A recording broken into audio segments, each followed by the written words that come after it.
In March 2014, a bank worker in Pontiac, Michigan visited a foreclosed home to conduct a routine inspection. The house on Savannah Drive looked worn, but intact. When the inspector stepped into the garage, they were overwhelmed by a foul odor. Curious and concerned, they peered into a Jeep Liberty parked inside. What they saw was beyond comprehension. Inside the vehicle sat the mummified remains of a woman in the driver's seat, slumped as if asleep. The car keys were still in the ignition. Police were immediately called to the scene, and the home was sealed off for investigation.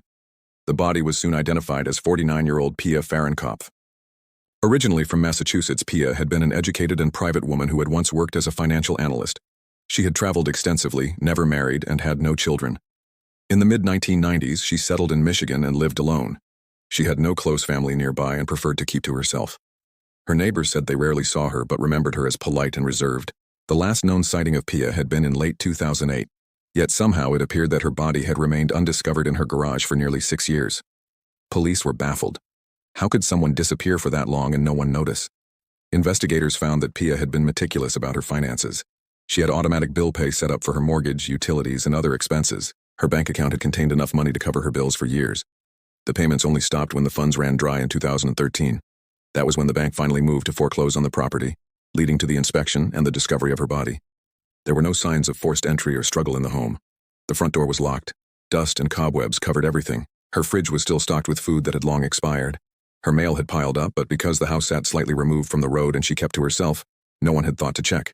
The autopsy yielded no clear cause of death. The body was too decomposed to determine trauma or drug presence. Toxicology results were inconclusive. Police found no evidence of foul play, but they also could not say for certain that she had died of natural causes.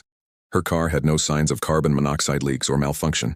The only thing investigators could confirm was that Pia had died in late 2008 or early 2009. Pia's sister in Massachusetts had not filed a missing person report. She later explained that they had been estranged and she thought Pia was traveling abroad. Old co-workers recalled that Pia had spoken of taking time off and disappearing for a while. This added more confusion to the timeline. Some speculated that she may have taken her own life. Others believed she may have suffered a medical emergency and quietly passed away. The garage door was closed, and the ignition was in the off position when found. There were no notes or journals to explain her state of mind.